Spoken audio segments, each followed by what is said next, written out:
To start the ball bounce project, you're going to make a sphere. So create polygon primitives, sphere, and let's look at the properties of the sphere because part of this is going to be important. Radius is going to be 1, meaning 1 unit or 1 little square on this thing. That means that diameter is going to be 2. When it creates the sphere, it's going to sit right in the middle of the grid, cut in half by all 4 of these ends of the grid and the up and down version of it. So axis divisions, height divisions are going to be set at 20, which is going to make the ball look fairly round. If I were to set this at 5 and 5, it would look more like a jewel than a ball. But it's going to be set 20 and 20, and the axis is going to be Y, which is fine. That means the north and south pole are going to be up and down on this ball, which is perfect. That's the way we want it. So I'm going to create this sphere, and you can see the sphere is centered on the grid perfectly. That's where we want it. Now we're going to click 6 to make that solid, and then we're going to set up our time slider. So this is the time slider down here, and this up here is the scrub. We're going to change our time slider so that it goes from 0. I like to start all of my cycle animations at 0, and then the time slider and everything will end at 24. So it'll be 0 to 24. You could make it 0 to 36 if you want your ball bounce to happen slower, or you could have it be 0 to 48 if you want it slower still. But I would keep something that's easily divisible by 2 and 4 in order to get this kind of to come out evenly. So let's see, 0 to 24. So our time slider set. And to animate, what you'll do is you'll take your ball, and the first thing you're going to do is put it in the position that you want once you have the keyframe selected that you want. So we have keyframe 0 selected. I'm going to use the move tool, W, to move it up in the air. And then once I get it up in the air, I'm going to hit S on my keyboard to set a keyframe. And notice a tiny red line will appear here on keyframe 0, letting me know that that's set. We're going to put it in the same place on keyframe 24. So I'm just going to drag over to keyframe 24 with my scrub and then hit S on my keyboard to set it in that position as well. Now in the middle of this ball bounce, I want the ball to be on the ground or close to the ground. And remember, the ball has a radius of 1 and a diameter of 2. So if I set the translate Y to 1, it'll leave it 1 unit over, which is just going to let the ball touch the ground plane right where I want it. So I'm going to put the translate Y down to 1, click on the ball and hit S to set a keyframe. Now that I've done that, my ball will move, but it won't necessarily bounce. We got to take care of giving the illusion of the physics of the ball bouncing manually. But right now this is what it does. Moves up and down. But notice the ball slows down before it hits the ground, which is something that doesn't happen in real life, and it moves at this very constant speed, more like it's scanning up and down instead of actually rising and falling. So we're going to adjust the timing. In order to do that, and in place of some other things we're going to do in a minute, you're going to set some keyframes, but this time we're not going to move it anywhere because we're going to wiggle them around. These 11, 12, and 13 keyframes are actually going to change a bit over the next few minutes. So to start with, let's put a keyframe at keyframe 11. So I'm just going to click on the ball, hit S, and then click on the ball and hit S on keyframe 13. Now notice there's no change in the movement because I didn't change the keyframe for this.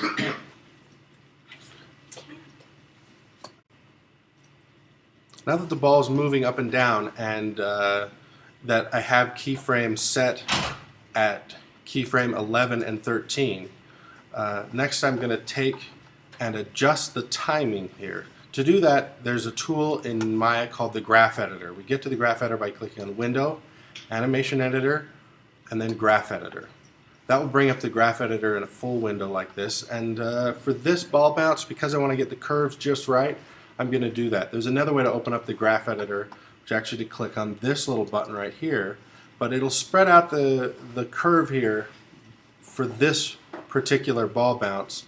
I don't like the shape of it enough that it'll tell me what I want to tell it. So I'm going to click back on this one and hit Window, Animation Editor, Graph Editor to open up the Graph Editor full screen. to get this ball bounce just right. And right now, remember, the only thing I've really changed is the translate Y, or the movement up and down. So I'm going to click on translate Y here so that the other colors and the other parts of the animation will actually be hidden and I won't actually accidentally adjust them. And then I hit F on my keyboard. Oops. Let's try this again.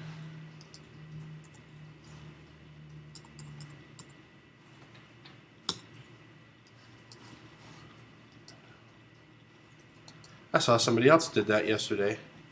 I wonder how you did it. I don't know what key I pressed, but it created this duplicate and kind of messed everything up. Anyways, so now the translate Y is what I'm going to adjust. So I'm clicking on translate Y, and then I hit F on my keyboard in order to create, to make it full screen. When you hit F, it'll frame it in just like it does in your full Maya window. Then I'm going to select and drag through here. Everything I do in the graph editor is going to be with bounding boxes. I want you to avoid clicking on individual things and use bounding boxes to select handles and to select curves. It'll prevent some errors. What happens is you can actually move your curves around accidentally, and if you use the bounding box, you'll have a much easier time. So get in the habit of using the bounding box when you're in the graph editor. Everything you do that we're going to do in the bounding box actually requires the move tool, but you're going to use it in a very different way in the graph editor. You're going to hit W on the keyboard to activate the move tool, but there's nothing here to show you that that's what you're using. But yeah, the move tool over here. And then you're going to draw a bounding box through your curve and then through this handle right here. Just that corner is what I'm grabbing. And then you push down on your middle mouse button and drag it in order to adjust this curve. And I want to adjust this curve so that it comes at this rate. And what this is time. So time moving right and left, and distance is up and down, meaning that between frames 0 and 3, I've only moved a tiny little bit of movement. But notice the next 3 keyframes between 3 and 6 has moved quite a bit.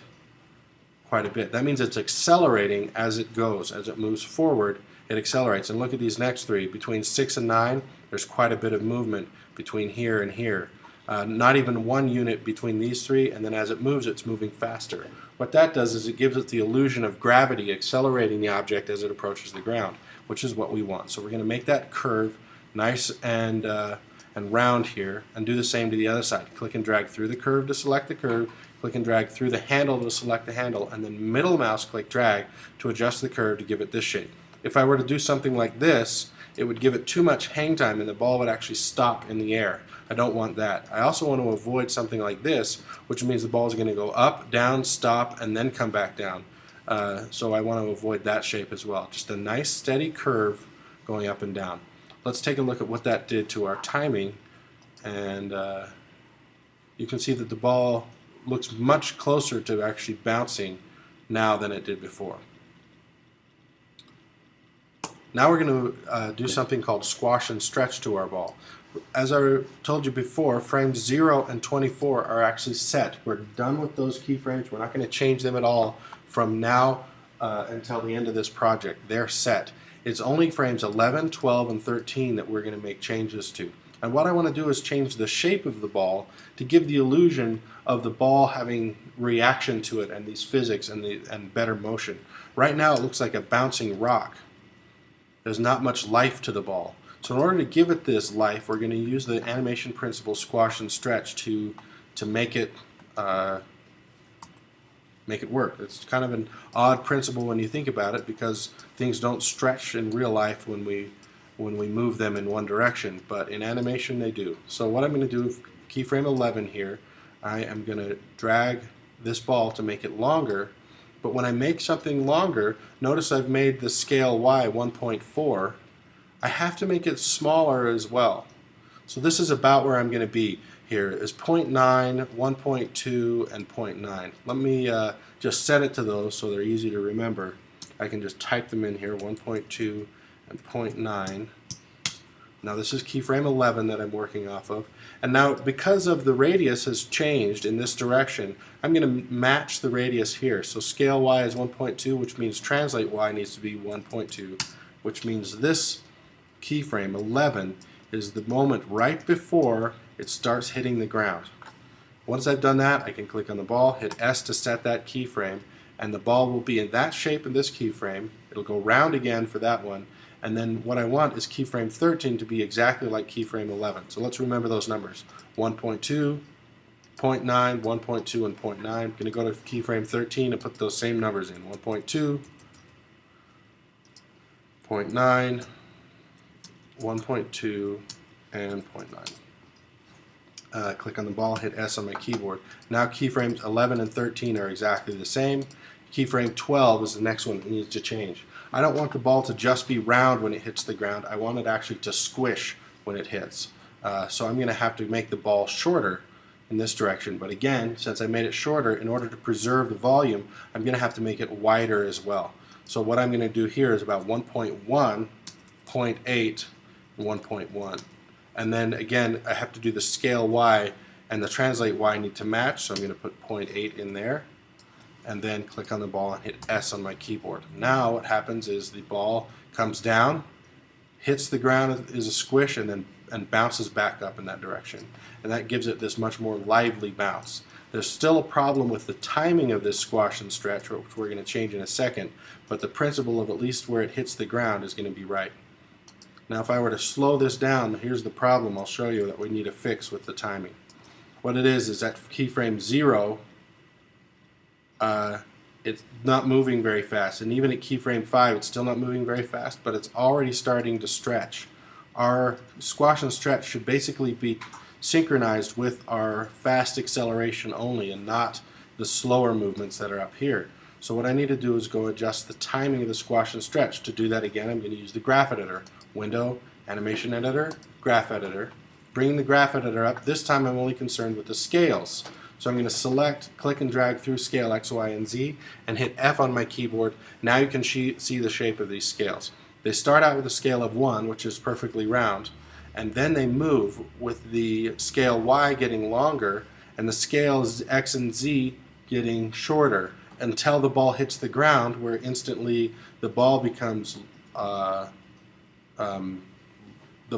wider, and then the scale X or the scale Y, the up and down, gets thinner, and then it goes back to where it was on keyframe 13, and then gradually gets back to there. The timing here is close, but we're going to adjust it slightly. So I'm going to click and drag through this curve, click and drag through that handle, middle mouse click, hitting W on my keyboard to activate the move tool, middle mouse click dragging through here, and I'm going to adjust the curve so that it stays round longer and then quickly accelerates to its shape. What that will do is make it so the viewer shouldn't notice the ball actually changing shape while it's in motion. It should look natural to them. What won't look natural to the viewer is if you don't change the timing. So all the shapes of your squash and stretch should look about like that when you're done. And now let's take a look at the timing and how that looks for our ball. And that's about right. That's what we need to see. We have all the right physics in motion there for that ball bounce to repeat and have it squish when it hits the ground, and it has a little life and bounce to it. That's perfect.